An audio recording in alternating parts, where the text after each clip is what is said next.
would you say is the best step-by-step strategy if you would start over, if you decide to say, okay, I see an opportunity here and I want to start a new podcast? What would you recommend for people to start out with and kind of like the process to go through? Yeah. So the very first step, I believe everything has to start with why, right? I mean, Simon Sinek kind of coined that whole thing, right? You Right. start with why, but it is very important because when you know your why, you can figure out the how pretty easily. So for me, it always begins with that. You sit down with a pen and paper. I don't believe in having the computer out and things like that. I always go somewhere that inspires me. So for me, I live very close to the ocean. So I'll walk out to the ocean and Nice. sit there with a pen and paper. And yeah, it's sweet, except for today. Not as nice as it usually is here in Florida.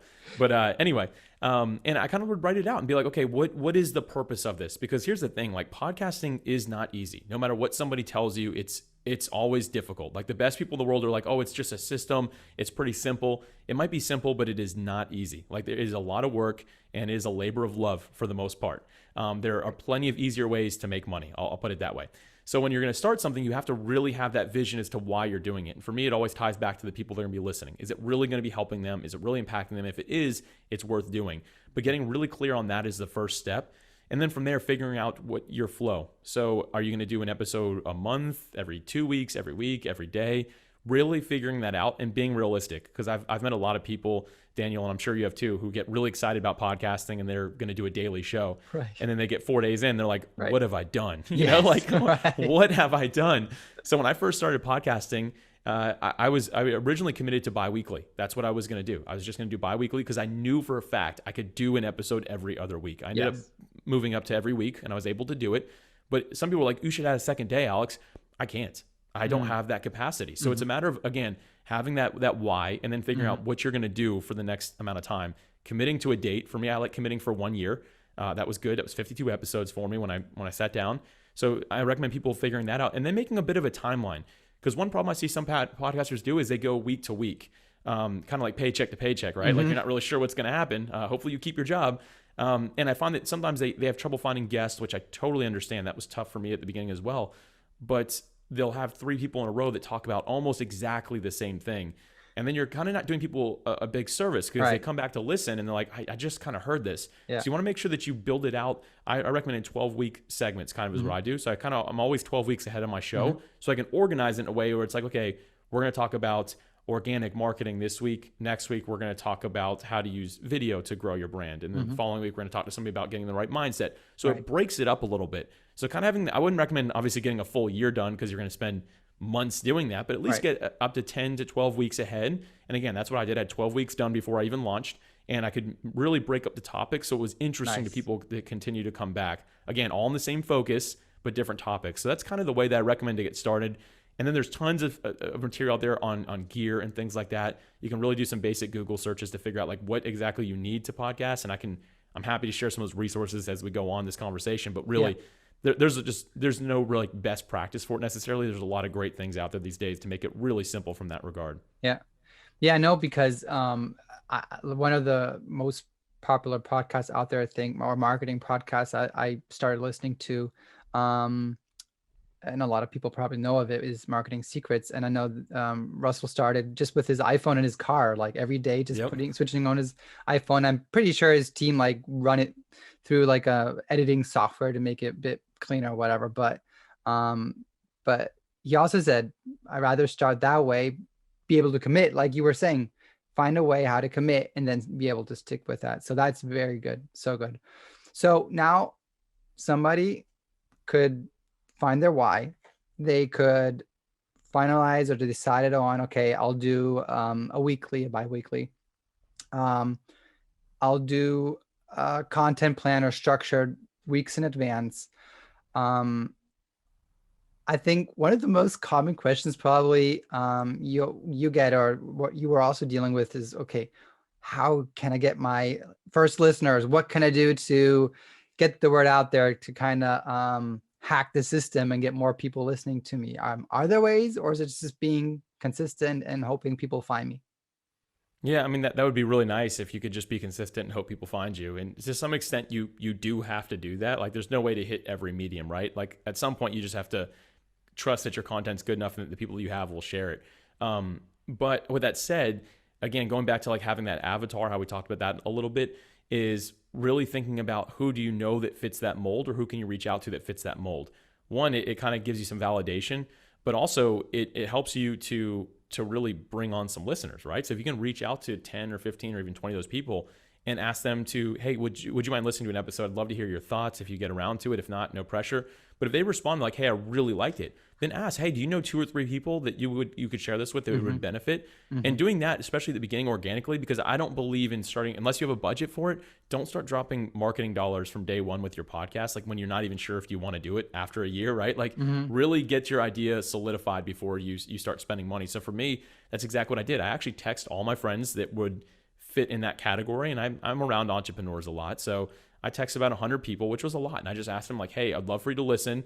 If you do, you probably owe me a favor. I didn't really say that, but like the ones that are like, hey, I owe you one anyway, man. What do you want me to do? I was like, please leave it a review and then share it with 10 people. Right. Like, and that was a big ask. Like not all of them did it obviously, but it really helped a lot. And I was like, hey, I told them ask 10 people and then ask them to ask one person as well.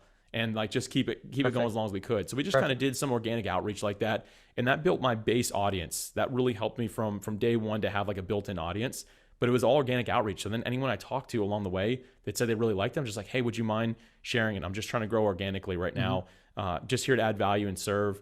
And that's really what I did from day one. So it was all organic. It took time, but it was something that was really worthwhile in the end for me. Interesting what you said, that you started out right from the beginning, that you asked the people to leave a review. So I guess that is an important metric or whatever. For do like other people before they start listening look at the reviews first, or what would you say are important things to have in place to kind of look like the right fit for people to start listening to the podcast? Yeah, that's a good follow-up question, Daniel. So the reason that I asked for that initially, I actually don't ask for reviews at all anymore. But in the first 8 weeks of your podcast being launched, Apple used to be the big dog when I launched. I mean, that's when Spotify was just starting to get into it. So it's starting to shift a little bit. So this might not be as important, but Apple had what was called new and noteworthy podcasts. And the way that they would actually go to that was a combination of reviews being left and also people that were listening. So and it wasn't one or the other. No one really knows exactly how it works. Right. The people at Apple probably have an idea. But for me, I was like, oh, I want to get on new and noteworthy because that would give me a huge organic boost. So I actually ended up getting on new and noteworthy for the entire first 8 weeks of the podcast. Wow. And it was in 3 categories. And then I hit top charts on entrepreneurship, business, education. And also 1 week we hit the top number 197 of all podcasts for 1 month or something like that. So we were considered to be like, it was interesting. I was like around famous people, and there was creating a brand with Alex Sanfilippo. And I'm sure people were like, who the heck is this guy in the top charts of Apple, right? Like all podcasts globally. So that was like really cool for me. And that was just because of the organic outreach. I did no marketing at all. Right. It was just me going out and asking. Yes, I had a little bit of a network, but I really was just there trying to add value. I wasn't selling anything at that point. I didn't have a product with it. It was just like, hey, this could help. I'd love that opportunity. But yeah, so initially it's really important because if you can get on new and noteworthy, you can start, you show up when people are looking for podcasts to listen to. So that really helps a lot. And again, that's becoming less important as Spotify continues to take over because they don't really have anything like that right now. But who knows, down the line they might. And if they do, then this will become important again. Very interesting. So if somebody has an audience and what kind of way, whatever, so they would try to, of course, have them know about the podcast, listen to it as soon as possible, that you have that condensed time period of the 8 weeks you said, where they listen to it, they review it, and those metrics probably kind of work together for then Apple to kind of boost it or organically show it to more people. Okay. So what else would you say is important for somebody to successfully leverage a podcast now, specifically for business growth? Because like with all other strategies, with all other things out there, you might have a big audience, like, I don't know, big influencers on Instagram, but they're still poor. So what would you say to have, what is the right strategy, let's put it like that, to leverage a podcast in the right kind of way to eventually have business growth through that? Yeah, you know, I think a lot of people immediately think of doing advertisements in their podcast, which I'm not necessarily against. I don't have any personally. someone who gave me good perspective on this was last year. I was having a conversation with Seth Godin. I had the opportunity to chat with him back and forth, and which was really cool. Yeah, like a once in a lifetime opportunity for sure. But anyway, so we were talking, and he kind of put in perspective, like, in order to make it with advertisements, you have to have about 600,000 listeners to bring in substantial money. I mean, you could live off of less, but if you have 600,000 downloads a month, you can start bringing some good ad revenue. And he was mentioning how most podcasts don't even have a market that big. So if you have like a really focused podcast, then it's not even going to be that size ever. Like if everyone in the world who is interested in this listened, you'd still only have 40,000 people, and there's nothing wrong with that. If you're speaking to those 40,000 people, great. But it just means doing advertising is probably not the best avenue. And for me, I think it maybe cheapens the podcast a little bit. And I know that most even big podcasters do it, like the top 10 of all podcasts, like they do a lot of ads. But for me, I just fast forward through them. Like I know the first 6 minutes of some podcasts are going to be super annoying. So I just go straight to there where I can hear the interview, right? And I know I sound like I'm dogging it. I'm not trying to necessarily, but I just think that there's better avenues. So for me, again, if you have a business, the best thing to do is talk about your own business. And just to mention organically through the conversation is a great thing if you interject it. If you do want to do your own advertisement where you talk about your product or service, I recommend doing a free offer of some sort. So like exclusive for the podcast listeners. So going back to that dog example, right? You're walking dogs. If you are type of a podcast that's about that, like educating people on how to better walk their dogs. And I don't have a dog, so I'm totally making this up. This could be like, maybe I'm on to something. I don't know. Anyway, you can do a podcast where it's like you're talking to other dog owners, and in the middle you can be like, hey, wanted to thank you so much for listening. It's Alex Sanfilippo here. I have a free resource for you. It's the top 10 best practices that you need to do before you walk out the door and back in the door when you're taking your dog out. This will help keep your house cleaner. It'll make it more effective, and you won't get as annoyed along the way, right? Like, and it sounds like you I don't have a dog, man. I really that sounds really legit. Yeah. Thank you. Anyone who's listening, feel free to take this if this is your area. Right. But basically be like, hey, go to, mydogwalks.com/free, and you can get that resource. You get them to email opt-in, and then you can do some upsells, because within that, this turns into sales funnels. This turns into what Russell talks about, right? Like you mentioned him, and from there, you just kind of bring it up. And that's a really great thing to do, because you're adding additional value to people who already trust you because they're listening to you. And maybe there's something they're like, oh, I'm really interested in that this month. I'm going to go grab that real quick, and perhaps they can become a customer. So for me, that is the single best way to start monetizing a podcast, because you've already established that trust. Just get them to follow into your sales funnel, and that's a great thing to do. Okay.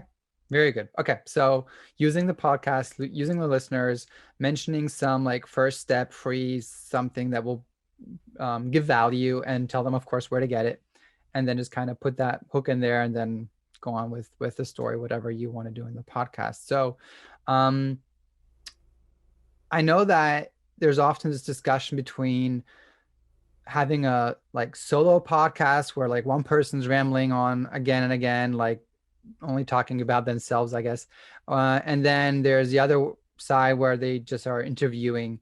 And I guess there's probably some that kind of mix and match. So what is like your advice for somebody to decide which route to take? Like, to mix, to go the solo, to do the interviewing? What would you advise people to do for deciding that correctly? Yeah, there's no right or wrong answer here, first off. So if you're kind of, should I do an interview podcast? Should I do my own? Sometimes I want to do my own. Sometimes I want to do this. There's no right or wrong way to do this. What matters is consistency. So if your audience, like mine, is used to hearing an interview every Tuesday, have an interview every Tuesday. If you feel like doing a monthly conversation with your audience, add that on Thursday by yourself and just talk. However, I will say this. If you're doing an interview, make sure that you, first off, get to know your guests a little bit, and don't just let it ramble on and on. I've heard some podcasts people have asked me to listen to, they're like an hour and a half, and there's really only like 45 minutes of good conversation. The rest is kind of like just back and forth, which can be kind of fun if you're just kind of being mindless, just like cleaning your house or something like that. But at the same time, it's better to keep it really straight to the point, right? Like have some cool stories in there, have some banter back and forth, but also make sure that you keep it somewhat focused. And on the flip side, if you're doing one alone, keep it really, really, really short. Because I hear some people who do their own solo podcast, and I'll admit it's tough to do a podcast by yourself, to keep it engaging, because it's just you talking. So you want to make sure you cut out as many of the ums as you possibly can, or where was I going with that? Like the little things like that. Like you want to cut as much of that as you can. For me, I kind of found the sweet spot is between 12 and 15 minutes. I've done a podcast for years now that is just me talking by myself, and I do it once a month, and it's 12 to 15 minutes of content, and it does really well. It's a podcast. It's done exceptionally well, and I'm happy with that. And but only because I've kept it short. you're going to Yeah. lose people's engagement really quick if they don't hear some back and forth or something like that. So you want to make sure that you keep it up briefer. And the thing that's nice about that is you're like, well, I have so much I want to say. Then great, break it into 10 episodes. Like try to piece it up into little different things. And that's a great way to be able to have a lot of content. You can record it all at once and you can be done for months on end, which is a huge plus. But again, both sides have their pros and cons. It's just a matter of how well you do as a host, right? So you have to really think about your own personality. Like, would you be good as a solo podcaster, or is it better for you to do interviews? And really kind of weigh both sides of it. Listen to some as well, like listen to both sides and see what you enjoy. You might find someone who's doing a solo podcast, it's just like awesome. Try your best to do something along those lines then. And the same thing, when you hear an interview, I mean, please don't be Joe Rogan. Joe Rogan is awesome, but I do not want to listen to anyone for 3 hours. So, really like find somebody that you're like, okay, this is a great interview style. Like I want to kind of go with this, but really think about both sides. And again, no right or wrong answer on this. Very good. So somebody that does not want to do their own podcast, but they're be the guest, right? So what should these people look out for? What is their like strategy to find the right people to tell the right stories? What would you advise for those people that want to go that route? Maybe first also, I could imagine a lot of people like want to test the waters and maybe be a guest first before they maybe start their own podcast. I don't know. So what would you suggest those people look out for, and what is your strategy for them? Yeah, Daniel, that's a good point, actually, a good thought. I should have said this earlier, but